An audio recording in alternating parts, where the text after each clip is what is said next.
Greetings and welcome to this episode of the Heal and Restore You podcast. lost your helium, I see. Well, yeah, you kind of made me lose the helium. You didn't like it. You thought I was a little too, I don't know what you thought it was. What was it? Hot air balloon? Well, I'm full of hot air. Yeah, So what's the big deal? I mean, that's you part of know. it. That's part So, of it. yeah, this is Randy, your host, and the hostess for the most is Kathy. Hey, everybody, welcome. Y'all having a good December, getting closer to Christmas. Ooh, I know. Another week, Yep. another week. Santa Claus is coming. What do Oh, you get me? I already told you what I'm getting you. Oh, yeah, I did, huh? Yeah, I That's did. special. Okay. Okay. Well, again, tonight we have special guests. We do. Or in I this always love, episode, we have special I guests. love having special guests. Yeah. And tonight we are inviting, this is my Betsy from seventh grade. I don't know if Heather realizes how long it's been, but seventh grade, we have Toby and Heather Storley with us. And Heather is my best friend's youngest daughter. I have known her entire life, which is kind of crazy because her mama and I have been friends for 40 plus years, and that's wild to me. But anyways, they're here with us today, and we're going to talk about finances and marriage. And they are a young couple who have a young family, and I only hear the good stuff from her mama. So, welcome, Toby and Heather. And to get us started, tell us a little bit about yourselves. How long have you guys been married? How many children you have? How did you guys meet? I don't know if I even knew that. So, whoever wants to start, jump right in. Yeah, well, thank you for having us. We're very excited for this opportunity and love to talk about this topic because we're so passionate about it in our own personal lives. So, um, we have two kids. That's basically our life at the moment, all encompassing, a 2.5-year-old and a 10-month-old. So we're kind of revolved in that season of life right now. But previously, we actually met through my now sister-in-law. I used to work with her at an apartment complex, and at the time, she said, "My brother-in-law, you would absolutely love him. You drink black coffee, he drinks black coffee. You like Dave Ramsey, he likes Dave Ramsey. You guys would be perfect for each other." And I said, "No, I'm not looking to date anyone." And so for 6 months, she just tried to convince me every day when we were at work to meet Toby. And so finally on St. Patrick's Day, I didn't have any plans. So I said, "Hey, do you think Toby's doing anything tonight?" And she was so excited. She's like, "I don't know. Let me find out." And we went and did an escape room. And that was our first quote unquote date, which Toby didn't know what it We was. escaped, so she thought I was a genius after that. Yeah. Yeah. Yeah. So did you save her? Did you save the damsel in distress? Yeah. Yeah, and that was 6 years ago. So We've been married 6 to for 7 years 5. ago now, 7 years. So we've been married for 5 years now. Right on. Yeah, that is Yeah. awesome. That's awesome. And I'm glad you mentioned Dave Ramsey because I was just curious. That was kind of one of the questions before I jump into some of the points here. I wasn't sure who started Dave Ramsey first, or was it a mutual thing? That was kind of what I was curious about. So share about how you, maybe individually, since you both were Dave Ramsey fans, how you started that. So I started Dave Ramsey first. I actually learned it in high school in my economics class. Hmm. Um, and so I learned the principles there and kind of got the basics of that plan. And then, that's a pretty early age to learn it. And I pretty much just got the info to get the passing grade and moved on. I wasn't like an A++ person. I just cared about getting passing grades. So it didn't really sink in at that point. But in my early 20s is where I had made some financial mistakes and was like actually caring about learning that stuff. And that's when I started actually getting into Dave Ramsey and learning it. And so I was working my plan and Yeah, and we talked about this. I don't even really recall there being an aha moment when I found the principles that Dave Ramsey talks about. I think I was just looking up budgeting one day when I was in college, once I had moved to Washington from California, because I had a car loan and I had a credit card debt and everything that a normal person would have. And then I think I just kind of was trying to find a way to do my finances better as a single person who was making an income, working, just part-time at an apartment complex, and found the principles and just started working those principles. So that was only a couple years, maybe 2 years before I met Toby. So not even 2 years. So we kind of, which is incredible. I don't know how she got so much done in those 2 years. I was like working the Dave Ramsey plan for like 6 years before we met.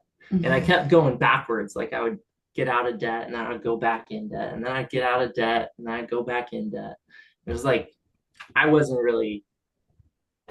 You were ish. I was ish. I was I love that. Not following the plan greatly.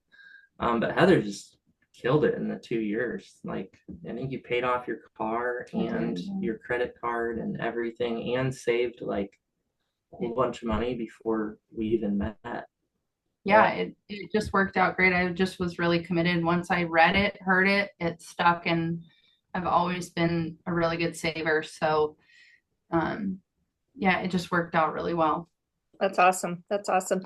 So both of you came into the marriage already understanding the principles of Dave Ramsey, and I know nothing. I'll be honest, we know nothing about Dave Ramsey other than what I've heard.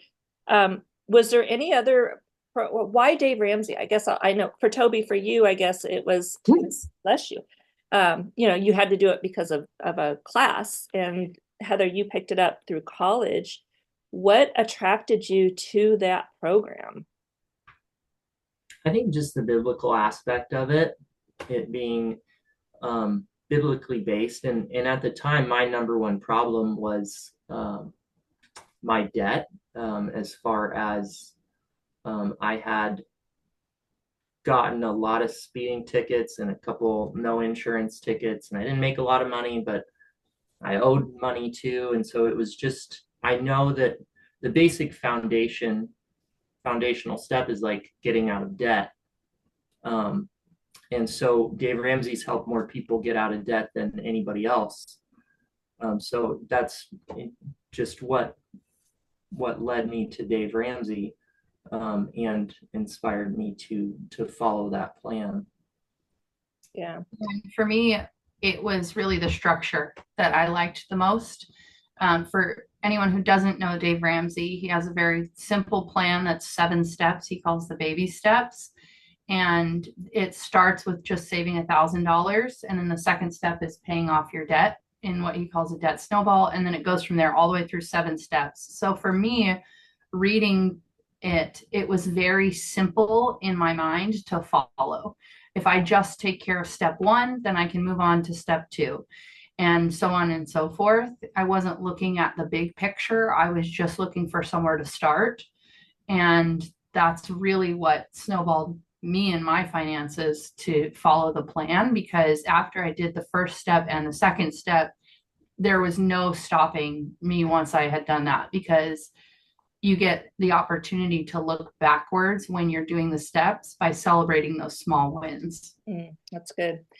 That's good. What do you think is the biggest struggle for couples or in relationship, like say starting that program? What do you think the biggest struggle is for people that are starting that? You guys sound like you guys just picked it up and took off. I know, Toby, you went back and forth with it a little bit, but what do people struggle with the most? I think from what I've seen, it's being on the same page. Just when it comes to money, and it's really communication, right? When it comes to communication, there's so many disconnects and assumptions there. And then also insecurities too, when it comes to this. So like in a relationship where people aren't on the same page, their biggest hurdle is going to be getting on the same page and finding a common ground and finding a method that works for them, that they can both work on the same playbook all the time. Yeah. So for us, I mean, some of the, like I would say maybe common mistakes that I see is separate finances. That's usually the number, whenever we've talked about finance with anyone, or, marriage and money, it's always I have a different bank account than them, or, he does his money and I do my money. And for me, it goes back to the foundation of the relationship, which there is trust in transparency. So if you are transparent with your finances and you explain and you do monthly budget meetings with each other, hey, this is how we're spending our money together. The more transparent you are, the stronger it builds our relationship, because we're trusting each other to stay committed every single month to each other by not overspending. And so we make that commitment every single month to each other. When we sit down and do our budget together, I'm going to commit to stick to this budget. And if we make adjustments, we sit down and do those together. It's not like we're perfect by any means. And we've had months where we've overspent, and that's very common, but it's about the foundation of transparency that's really important for us, and the teamwork in a shared goal. Yeah. And to Heather's point, it's like why I say being on the same page is because people in a relationship, they can't stick to a budget unless they always know what it is, and not just what it is, but where it's at. So like we track all of our transactions. We use an app called Every Dollar, and we input them manually. And if both of us aren't in the know, like let's say just one of us was doing our finances and we weren't on the same page, we wouldn't know, like, hey, is the budget accurate? Are there transactions that aren't tracked? But we're always we do it equally. So I know when there's transactions that aren't tracked, and she knows when there's transactions that aren't tracked. So sometimes it's just a matter of having a conversation about what's in there. And sometimes we overspend, and that's where we have to have an emergency session. I love that. That's where communication is so critical, because those kind of conversations about the overspending, you look at like you're doing, a lot of people will have the tendency to get very defensive. Well, I work too, and I can spend money how I want it, but that's not what it's about. It's not trying to stay Justified. to justify your spending. It's like, no, we're on this team together. It's no big deal. We overspent this month, so we got to take a look at it, and we're just going to make some adjustments. There's no reason to be defensive, but that's, again, Kathy and I are so big on communication, because people, they don't know how to communicate, and it's not their fault, right? It's probably something that happened to them in childhood. They lose their voice or whatever. So when we become adults, when we feel like we're being attacked personally, which finances can make us sometimes feel like we're being attacked personally, then we're going to get defensive. So that's why, again, it's like, I'm glad you guys are emphasizing the communication is important to all. It's really important to us. And the trust and transparency. I love that. Yeah, that's another one. Some of our clients got joint checking accounts, some of them don't, and trying to get them to close that, they really have a hard time. It's like, well, I think a lot of times like Toby said, there's insecurity in it, because you're a little bit afraid if you have your own way of spending your quote unquote money, you're afraid of someone else being open to that. It's just the transparency piece. Like, I don't really want you to see how I'm spending my money. right. And I don't want to be accountable to someone else. I want to just spend it when I want to spend it and not have to report to anyone about that. Right. And that's usually what it can feel like when you have someone who has a separate bank account. But I do also think that, there's, like I said, teamwork in the shared goal. And then, having those finance conversations, it's more for me than about money. There's been several times where we have done a budget meeting and it completely sidetracks because we were talking about something finance, and then it brought up something in our relationship or our family, or, like tithing, our religion, these core foundational things that we have to have a whole separate conversation. And all of a sudden, we're not talking about the budget anymore. We're talking about decisions for our children. And finances is tied to all aspects of that in life. And that's why it's so important to be on the same page about finances, because it really is tied into everywhere in your life. Yeah, no, that's You know, really good. it's interesting with the transparency part, Heather, that you just brought up, because what goes in my mind, again, you gotta remember where we're coming from, is that where else are they hiding stuff from their partner, their spouse? If you can't be transparent with we firmly believe if you can't be transparent in one area of your life, there's likely other areas of your life that you're not being transparent in as well. Yeah. So I mean, it's so important to be transparent, not only about your finances, but about everything. Yeah. Because Keeps you out of trouble. Secrets keep us sick. Yeah. We know that. I know that. I've heard you speak on this a couple times, and I know your mom has mentioned to me too. You guys have budget meetings. What does that look like? How often do you have that? You mentioned sometimes they get sidetracked, and that's okay too, but what is that? I would have never thought to have a budget meeting, and here we've been married 41 years and we don't budget well. So I'm taking this all in for me. We have a budget meeting every month before the month begins, typically on the last day or the last weekend before the month begins, to plan out our income. What that looks like is we sit down together on the computer. I'm on my phone, she's on the computer, and I read off the transactions from the whole month, and she makes sure that they're all tracked. So we audit our prior month and we zero out all the budget categories, make sure everything's zeroed out, and then we create our new budget. And we go through our plan of what we have going on that month, how much the utility bills are going to be, all that stuff. And then, I mean, that's kind of all there is to it. And that really helps with like the months where, I mean, this just recently happened to us where we did a budget meeting, and then a couple days later we look at each other and say, we totally forgot the insurance is due this month. That's, a huge expense that we're going to have to pay for. We need to go sit down and do our budget again, because you don't realize that some of that stuff could have a huge impact if you're just spending, and all of a sudden you have $500 that wasn't expected come out of nowhere. And that helps avoid those surprises. As well as, I really believe that the budget gives us the opportunity to spend. There has been several months where we've done a budget and we're like, wow, this is actually a lot better than we expected. And we say, I would like to put a little bit more money into the girls' budget this month. Toby had a thing growing up where his dad celebrated half birthdays with him.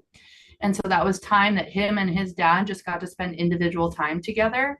And Ruby's half birthday is today. So we sat down and did a budget meeting, and we said, what's happening in December? Oh, it's Ruby's half birthday this month. We got to budget some money in there so you can take her out to do something and get some ice cream. And so the budget allows us to actually have fun with our money too, and not feel like the burden of, gosh, I really would like to take her out to ice cream, but that insurance bill came up, so I really shouldn't be spending money.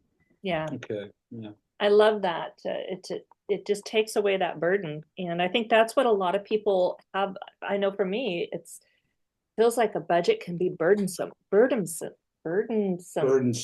I can't say that. And so it's for me and for a lot of people, it's just easy to ignore it and not worry about it, because people don't realize, or I didn't realize even, how much more freedom, like you say, it does give you. So, and I think it sounds like way more work than it is. Like, our budget meeting is 30 minutes where we audit the whole month and we plug in the next month. And then, like, the things that we forget, like, for example, got to budget for insurance last month. That was a quick 2 to 3 minute conversation where it's like, okay, I'll add it to the budget.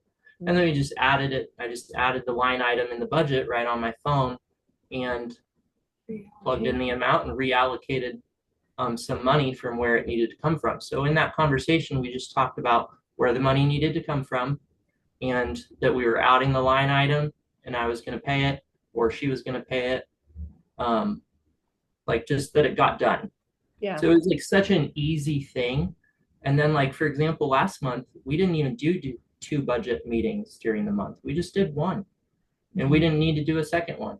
Because like, even though we forgot to budget insurance, it wasn't a big deal. We just had a 2 to 3 minute conversation. I added it to the budget and it was taken care of. But we've been doing this a long time, so it's kind of snowballed into being extremely easy and pretty effortless. Yeah. At this point. But like what Heather said earlier is having a budget and going through and talking through all this stuff when we are budgeting for this forces conversations about um, everything, everything that you do socially, and like everything you pay for. Mhm. It's a conversation because it has to be in the budget. So once you've had all those conversations, they're easy to have again, and it just gets easier. It gets really easy. It's not a lot of work. It sounds like, the kind of work that we do too. It's like we're at first we're comfortable living in a world that's uncomfortable. We know how to navigate through all that garbage, right? So it's like it's comfortable in there, as uncomfortable as it is. And so Yeah. now we're having to dive into something that we're not really attuned to yet. We're just dive, and it's an uncomfortableness that we don't know how to deal Mhm. with because we Yeah. haven't done it before. And so it's just working through. It's being comfortable in the uncomfortableness when you first start out. Yeah. Is what it sounds like. It's Absolutely. probably the biggest challenge. Yeah. Yeah. I've And seen that so much at, like, I was a banker for 7 years and I talked to a lot of married couples about how they did their finances and why they took that approach on whatever it was. And that's a huge thing. It's like people do what they know and what they're comfortable with. Mhm. And you can throw logic at them all day and like, this would help a lot, your finances. And it's just like, gosh, like one of the biggest arguments I've heard as far as like why people have separate accounts isn't because they don't want to be transparent or anything like that. They're just like, oh, like I like to have my finances separate so like at Christmas time I can get my spouse gifts and they won't see it or whatever. Or that's why I keep a separate credit card or things like that. Like there's always a logical reason that people have peace with. Um, because they are married at the end of the day and they have worked out that system, whatever it is, and they're comfortable in it, even though there might be a better way. Right. Yeah. Exactly. Yeah. Yeah. How did you guys, when you guys, both of you coming with the Dave Ramsey mindset already into your marriage, how did you mesh that all together? I'm sure I don't know enough about the program, but I'm sure the program probably takes care of that for you, it sounds like. so before we're married, we work our steps individually. So I had paid off my debt before Toby had paid off his debt, but that didn't mean that I paid off his debt because we weren't married yet. So he was still working on paying off his debt while I was working on the next step, which was saving. Then when we got married, Toby had paid off his debt at that point prior to us getting married, and I was already saving. Initially, I had saved for a down payment for a house. That's what I was saving for. And the beauty of the Dave Ramsey program and working those steps was the second we got married, we decided together that instead of using that for a down payment for a house, we want to put that money towards our wedding and a really nice honeymoon instead. I had never pictured that in my life because that's not what I was saving for at that time. But then obviously life changes. And so we were able to take a really nice honeymoon vacation, completely paid for on no debt because of the hard work prior to getting married. And so that's how we kind of meshed. And then we were both working the steps at the same time. So at that point, we were on the same baby step together. Whereas if you're not, and let's say, for example, one person has debt and one doesn't, as soon as you get married, you combine that bank account and you pay off the debt. You start at whatever baby step you're on together at that point, one flesh. And getting married was a really big practice in that because that was the first joint budget thing that we ever did together. Right, we're budgeting for this party, our wedding, and so we had to pick a budget for that, and then we had to get everything we wanted within that budget. So that was actually a really good experience for both of us, and we're both very comfortable talking about money. So that was a total blast planning our wedding. And then when it came to combining our finances, we just day one, getting back from our honeymoon, we set up appointments and we got on each other's bank accounts. We closed down mine. I got on hers. and we went from there. Really is that simple. Yeah. I think it's easy to create more in our minds. People think that it has to be way more complicated than that, but you guys had a great wedding. It was a lot of fun. Yeah. Yeah. It was Beautiful. It was an awesome day. Yeah. So that's awesome.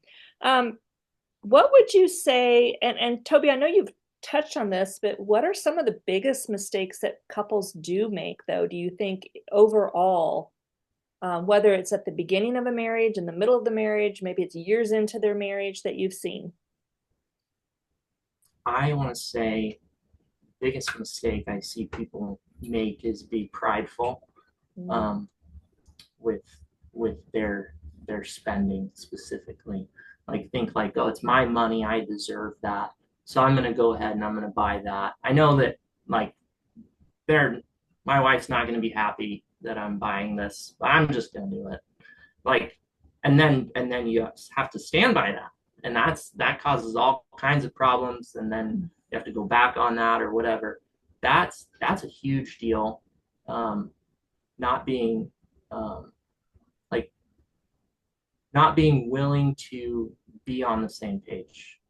I think that's one of the biggest things, is like, and then I've also seen it not as often as some other cases, but where one person feels like dominant in the relationship. Like, no, I do the finances.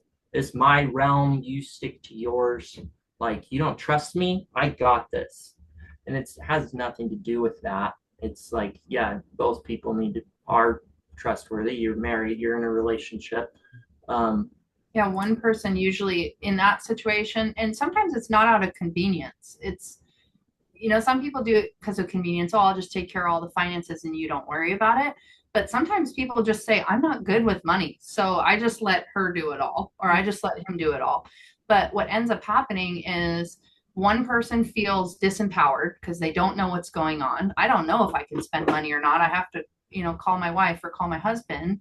And then the other person ends up feeling overwhelmed because they feel solely responsible for all aspects of finance when it comes to their family, their marriage, their house, everything. Mm-hmm. And so it's more of a relationship thing than it is a finance thing, where sharing that responsibility, it not only creates accountability, but then it doesn't disempower anyone, and you can equally share in that weight of responsibility. Yeah, I can totally relate to that, because you just hit it's an experience that we had. I mean, we've gone back and forth with who's paying bills over the years, and there were times when things were tight, and it was a struggle because when Randy was taking it over, he had that added stress. When I did it, it wasn't as stressful, but we also weren't communicating in a way that was benefiting us. And so a lot of times, a lot of these things that you've just pointed out too, that just creates more division in a marriage. If there's already anything that's, keeping them blocked, that's just creating more division. Well, in our world, with the people we work with too, it's like, it's building resentments. Mm-hmm. Right? Mm-hmm. They don't even know they're building a resentment. Right. But they are building a resentment towards each other because, God, I can't even spend my money without checking with my husband or my wife. Yeah. It's not not like we're being Nazis, money Nazis. It's being responsible and being communicative in the marriage. Respectful, so being respectful towards each other. And yeah, and on the opposite side of that thought process of, like, you have one side that's like, I can't even spend my money without them having to know what it is. But on the opposite side of someone who feels like they're responsible for the money, it's like, gosh, I'm doing all this hard work at pinching every penny, and then my other half just goes out and blows it.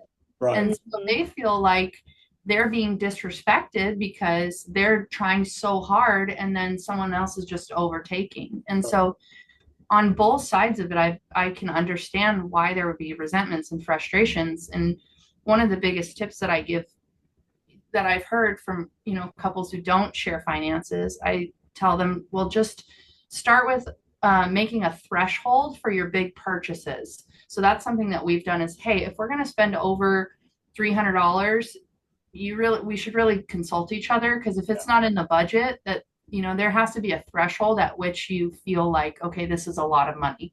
Mm-hmm. And coming from experience, a lot of money might not be the same as Toby's lot of money. Right. So that's why it's important to have a conversation about it, because it was very eye-opening for us to say, oh, I would have spent that money and not even thought twice about it. Mm-hmm. And so having that conversation and being on the same page about that is like, okay, at least let's talk about the big amounts that are going out of our finances first, and then we can start talking about like the smaller every transaction ones. That's really good. You just brought up a good point, Heather. It's like his idea of a lot of money, yours is different. So how do you come to a compromise in that? Yeah, good. I mean, really, it's our budget. So we talked about we have in our budget 2 line items that is personal spending. Heather's personal spending, my personal spending, and we give ourselves $100 every month. So and we can save that up too. Like if we want to save that up, we can roll it over to the next month if we want. It's pretty cool. That's kind of the biggest category, and where that comes into play is because everything else is budgeted for, and we don't have to check with each other before we're spending something that's budgeted for. Okay. So, but if for example, I'm going to go out and I'm going to buy an $800 rifle with my own spending money, well, it's my own spending money, right? Like I've saved up for that. Right. But just for me, I don't feel comfortable spending that, even though it's my spending money, without talking to Heather, because she's my check on my wisdom check is how I think about it. Like it's a wise decision, like as smart as I feel like I am, I don't know everything, and I definitely don't think about everything. And she brings up a lot of great points that I don't think about, especially when I'm in the heat of the moment and I'm like, ooh, I'm going to get this. Yeah. She's like, You can almost sleep in there. Yeah. Yeah. So for me, a lot of money is I feel like maybe a lot lower than Heather's a lot of money. Like anything that's over like $60 to $100, I'm like, hey, I should call Heather. I'm gonna talk to Heather about this, because she's just so many times she's just like saved me from doing something stupid, and I'm like, we saved this money.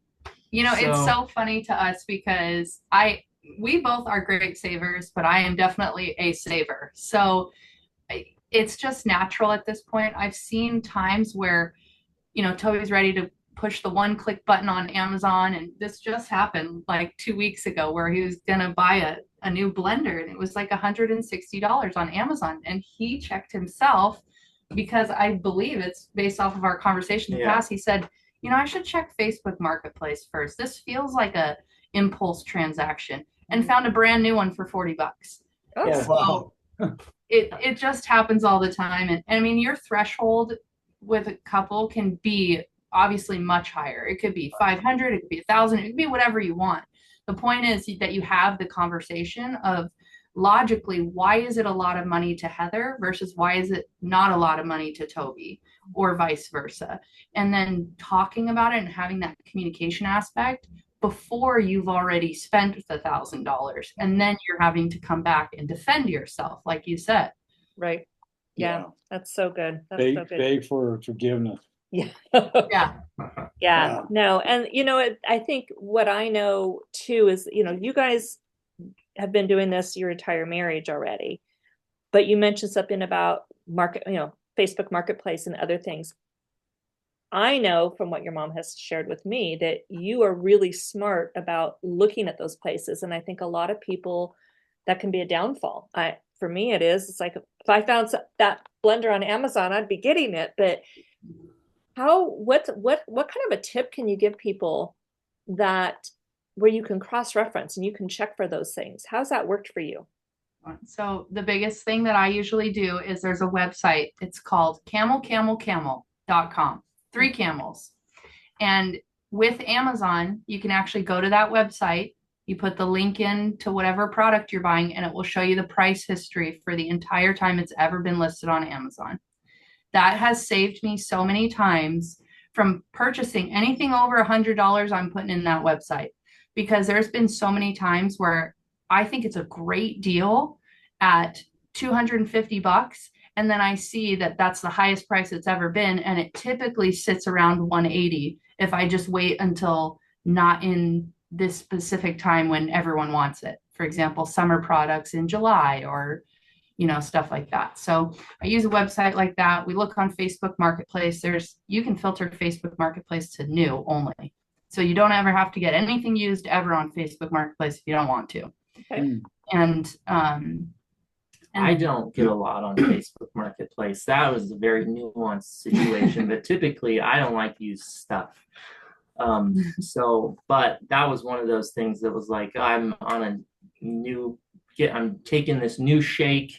It's 32 ounces and my blender's only, I don't know, 24 ounces max or something like that. So it's way too small. I just invested all this. I got to get a blender. Now, today or tomorrow, it's going to be now. So that's where I looked on Facebook for immediate. But I think neither one of us likes to spend money. Like, we both built that saving muscle of not spending money outside of our budget. Even in our personal shopping, our personal spending, we are pretty good about saving it, or at least some of it every month. That's really good. That's great. So as we kind of close, Well, you got a question? Yeah, I got a question. I've been kind of waiting to see the answer, but you guys are both like in your 20s when you started this, right? Mm-hmm. What about middle age or older couples? Is it ever too late to start this? Not at all. Never. My dad, he a little backstory. My mom and dad did not communicate well, especially where it came to money. Tragic story, they got divorced when I was real young, and my dad got remarried in his late 50s. And him and his wife started the Dave Ramsey system, which what that is, just for you guys, is starts out, there's 7 steps. Step 1 is you save $1,000. 2 is you pay off all your debt, smallest to largest. 3 is you save an emergency fund of 3 to 6 months of expenses. 4 is you save for your house. 4 is Roth. Or 4 is you contribute 15% of your income to a Roth IRA. 5 is college fund. 5 is college fund for the kids, and 6 is you pay off your mortgage. And then 7 is you give and you live and you enjoy your money, So Toby's dad started really late, quote unquote, in his life, he felt like, but his new wife was really good with finances. And I mean, they both weren't great, but it was something in their premarital counseling where they said, hey, look, we have to get on the same page as far as like, we're going to sell your house. We're going to buy a new house, and we need to get that paid off before we retire. There's not a lot of time left. Neither one of them have saved for retirement, and they've only got like a handful of years, so time is of the essence, but you can't go back and change the past, but you can start from now and make a difference. That's great. I like to just make a difference, even if it's not everything you think you want to achieve. You can start making a difference a little bit at a time. It's just that principle is through everything that we do in life. It's like there's no easy button, number one, right? And so it's really not perfection. Yeah, and when it comes to age, it's not about the number of age. It's just about the communication. Just start communicating about your finances. Talk to each other. If you've never talked to each other about your finances before, you have separate bank accounts, you spend your money, I spend mine. Let's just sit down and have one conversation and say, let's look at what bills we have this month. And just start with the bills that you have. They're joint bills if you live together. Right. So just start there, and then you can work towards spending money and all the extracurriculars and things like that. I think John Maxwell said it best, where he said you can't go back and make a new beginning, but you can start from now and make a new end. Yeah, I like that. Exactly. And so what I'm hearing is like, if you're younger, right, even late teens, I mean, you can Like, start in or 20s. early 20s. Mhm. It's highly advisable, and it sounds very feasible to start the Dave Ramsey program when you're young. It sounds to me like it sets you up for a lot of success later in life. So it's something that is very, doable, especially for younger people. And then even like people like Kathy and I think we're probably going to implement some of those steps. Kathy might be reaching out to you and talking to you a little more about it, but it's probably something we can implement ourselves. Yeah. Because we've never really done budgets. Nope. No. Have you guys considered being finance coaches? So we actually, our church, Dave Ramsey has a program called Financial Peace University, and a lot of churches offer it as a small group. Yeah. So we actually co-led one of those small groups with the primary person who did it.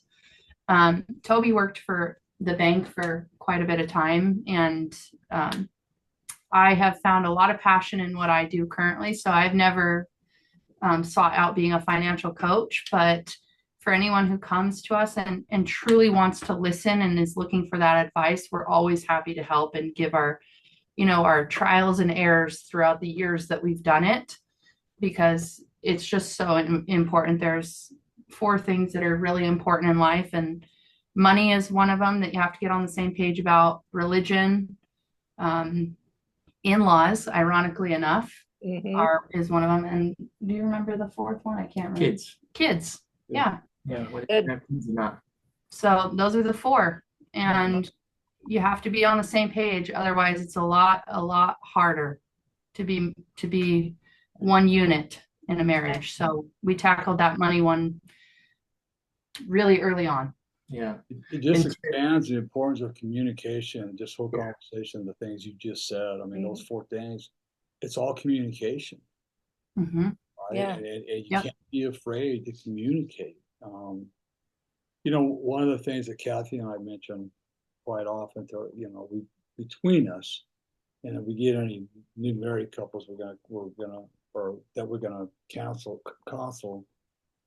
we're gonna bring this up to them. But it's like, how often do you sit down before you get married and talk about your expectations and needs? Totally. That's a conversation in itself that could be very uncomfortable, but I think that finances is one of those things. It ties right into that. It's like, okay, you got your finances, you got your child, you got all those things that you need to talk about.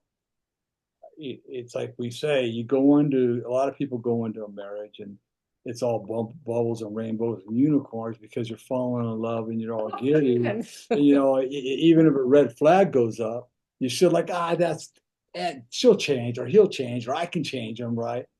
No. So it's like, it's important to have that, just this financial piece in there before you even get married. Yeah, so good. Yeah, it's really good. Yeah. So what would be, as we close this out, what would be, each of you feel free to jump on this because you guys both have so much wisdom in this area. What would be one of the biggest tips you would give away to our listeners? Well, I think we've really harped on getting on the same page and communication. Really, it's just get comfortable in the uncomfortable. If you cannot be uncomfortable with your spouse, who can you be uncomfortable with?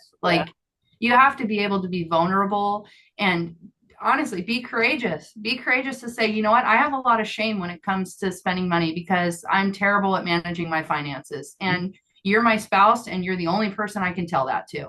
And just be okay with saying that. Yeah, that's so good. I love that. I would say with married couples, they need to be equal in the finance realm. Like if you have weak spots that the other person is strong in, well, take turns. Like get good. Both of you need to be equally competent and equally good at doing every aspect of it. There shouldn't be one person doing it all. It's a lot to have on one person's shoulders, and it allows the other person to be in la la land or whatever. They might be aware of it, but they don't know the numbers. And when it comes to money, when it comes to spending money, it's less about math and numbers. It's more about emotion. Beautiful. Love that. I love that. Yeah, So it is good. about emotion. So, Wow. so if somebody wants to get started with this, what do they got to do?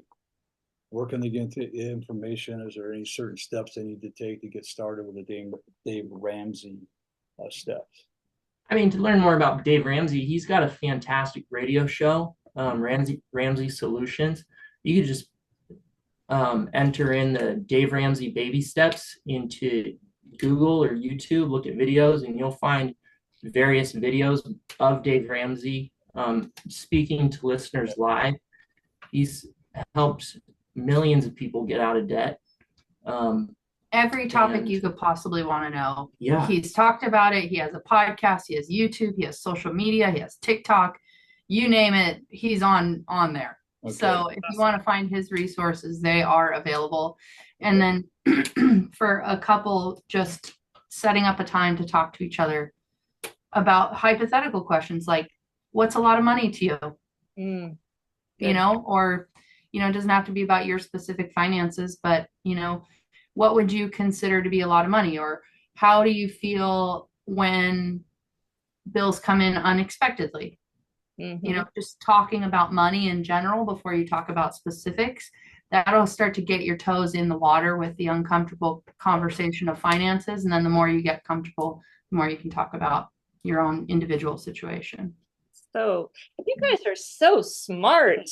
I will say too, for different personality types, I think about one couple that we know and love, and I won't say their names on here, but they are just two absolute sweethearts that are not analytical people. So like they wouldn't, they're both kind of like in the budget a little bit in la la land. Like they wouldn't even think to ask those questions or be like, well, what's a good spending limit for you? I don't know. What's a good spending limit for you? Like, well, what do you want to pick? I don't know. Like, it's just great. They're great, but it's one of those couples where one of them did it and then it didn't work out. So the other one did it and didn't work out. Now they're starting to mesh together a little bit. And they're working these things out, but it's been quite a journey for them. So I would say, like, if you're not sure where to start or what conversations to have, use your resources. Look up Dave Ramsey, Google like how to get started, like as far as like what questions should you ask to get on the same page with finances in your marriage. You know, like how do you do that? Just start real basic and baby steps. Start from there. That's right. And I love that. And like you said, like sharing about this couple is that it may not work the first time, but don't give up. That's what I'm hearing is that, you know, you got to keep plugging away at it and you'll get there. But the communication, transparency, the trust, vulnerability, all those things will lead to getting to that space. Yeah. So good stuff. Yeah. It sounds like life. Yeah. It just sounds like another aspect of life. Yeah. That's great. Well, you guys, kids, thank you so much for educating us and I'm sure our listeners as well. We love that you guys said yes to this, and we just hope that it's reached the ears of those that needed to hear it. I know mine are included. Yeah, mine are too. So now I got to sit down and start doing some research. Yeah. So thank you guys for in time for Christmas. Yeah. Well, it's perfect time to start a new year. Your mom sent me my budget book. So now I got to figure out how to use it. Oh, fun. So, but thank you guys for your willing hearts and your dedication to your marriage. I mean, you guys have accomplished so much in just 5-6 years already. And we love you guys. We appreciate you. Yeah, very much. Thanks. Yeah. Thanks for having us. Thanks for having us on. So, absolutely. Good stuff. You got any housekeeping you want to close out with? Yeah, I just want to kind of share a couple things. One is our second book is out on Renewing Bonds. You can pick that up on Amazon, or you can go to our website at healandrestorecounseling.com and you can click on the link there and we'll send you a free PDF copy of our book of Renewing Bonds. And our other book, How to Heal and Restore Your Marriage, is also available on Amazon as well. So yeah, we got that's available. The 30-day devotion of the wholeness, and there's a whole bunch of books. Go to our book library. Yeah. Healing the wounded child with hands. Yeah. There's a bunch in there, but I think what we'll do is we'll send them our two Yeah, marriage we'll books. send you guys a We'll couple send you a books. couple books. Just because you Cool. guys have a great marriage, you never know when you can Yeah. pass it along to Yeah, somebody else. as people well. go, our marriage is great. Okay, but you can still learn. I Yeah. mean, you know, You have to. You you have to. to. Working on it. That's what you Yep. Always. We Yeah. talk about keeping the candle burning. So Yeah. got to keep it burning. So good stuff. Absolutely. Is that it? That's Anything- everything. Yeah. What about our 45-minute Oh, capers? you want to You're show like, that? yeah, we still have our, you're just excited. Well, You're this is excited like- with the Dave Ramsey thing. Yeah, So, right. yeah. Yeah, if anybody's out there and they got questions about their marriage, trauma, addiction, any of that, Any just, relationship. you can go to healingrestorecounseling.com and just fill out the contact form. We'll get back to you right away. We still have our no cost 45-minute discovery session. So if you're interested, you want to find out what we're about, that is the best way to connect with us. Mhm. And we're going to find out a little bit about you. You find out about us. We make sure we're the right fit. Yep. And if we are, then we move forward. Yeah, So absolutely. take advantage of that free 45-minute session, which generally turns into an hour, hour and a half. Hey, So it takes what it takes. takes what it sometimes. takes. Yep, So that's good. is that it? Anything That's it. else? Did No. I forget anything? No, obviously I did. I know. It's like your head's in the clouds tonight. No, I'm going for Dave Ramsey here. Yeah, okay, all right. So remember this, everybody. If nobody tells you they love you today, Randy does. Kathy does. More importantly, God does. Be blessed, everybody. Have a fabulous week. Have a great week.